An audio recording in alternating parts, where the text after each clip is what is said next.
Dieu n'a jamais incité au moindre crime que ce soit. Et ce n'est pas toujours le cas de ses prétendus serviteurs. Il n'a jamais été aussi bien trahi que par eux, eux qui drainent tant de foules en son nom. Et dans quel contexte? Ils oublient que ce dernier n'a jamais été dupe. La notoriété de certains hommes d'église autoproclamés ne doit pas là leur faire pousser les ailes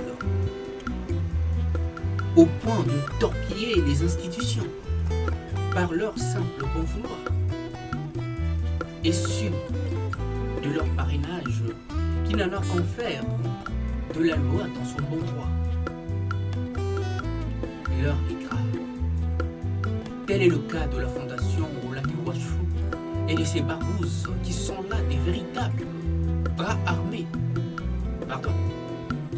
milices privées à la tonton Macoute, dont la réputation n'est plus à démentir. L'intimidation par des enlèvements est devenue leur mode opératoire. Et mon parent Kutula Mwelo en a été victime, jusqu'à lui faire comprendre que s'il continuait à revendiquer son droit sur sa propriété au numéro 20 de la commune de Limete, où ils sont locataires, il ira jusqu'à perdre sa vie. Menacer le propriétaire de mort pour ce qui lui revient de droit, alors que vous avez été débouté maintes fois par la justice, c'est vraiment prendre les gens pour ce qu'ils sont.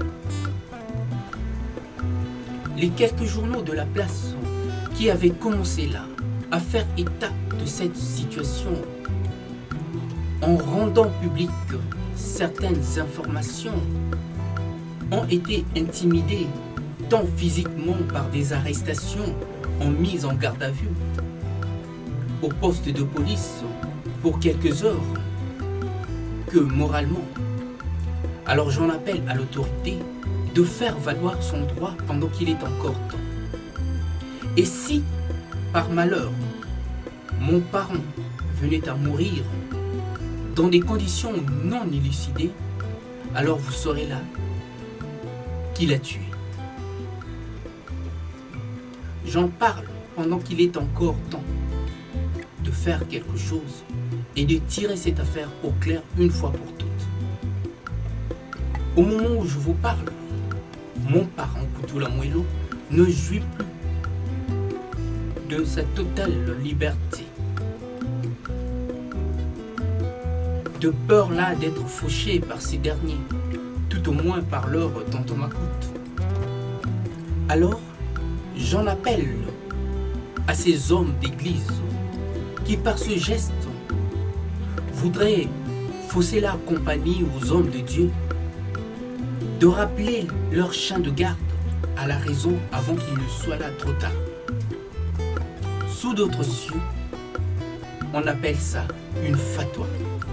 Les hommes d'église ne doivent surtout pas se servir là du bon Dieu pour faire main basse à ce qui ne leur revient de droit.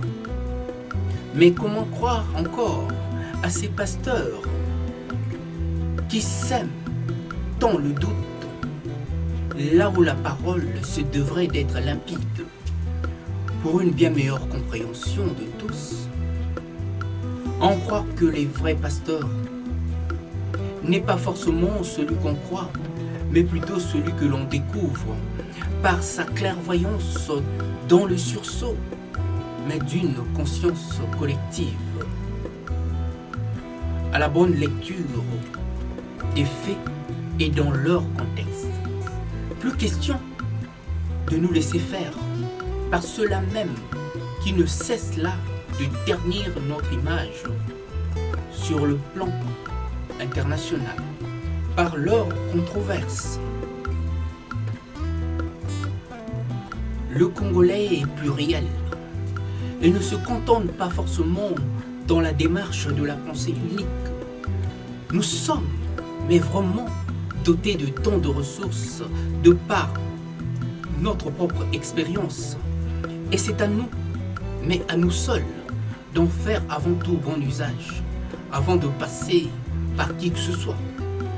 Nous devons apprendre à tout un chacun de jouir avant tout de son autonomie intellectuelle, avant de passer à autre chose que de dépendre toujours de certaines institutions et officines, et plus particulièrement de ceux qui se voudraient mais incontournables. Quelle est la reproche que moi personnellement je fais à ces hommes d'église, autant dans la diaspora congolaise qu'en République démocratique du Congo? Vous savez, l'éveil d'une conscience en République démocratique du Congo ne serait véritablement possible que tant que nous apprendrons aux hommes comment jouir avant tout de leur autonomie intellectuelle, que de les maintenir en esclavage dans ces églises de réveil. Dieu est le plus grand démocrate qui soit, qui n'a jamais existé. Contrairement à ceux qui prônent sa parole, toujours au nom de Dieu, de ce Dieu dont on se sert, et non de ce Dieu qui nous est propre. À bon entendeur, salut.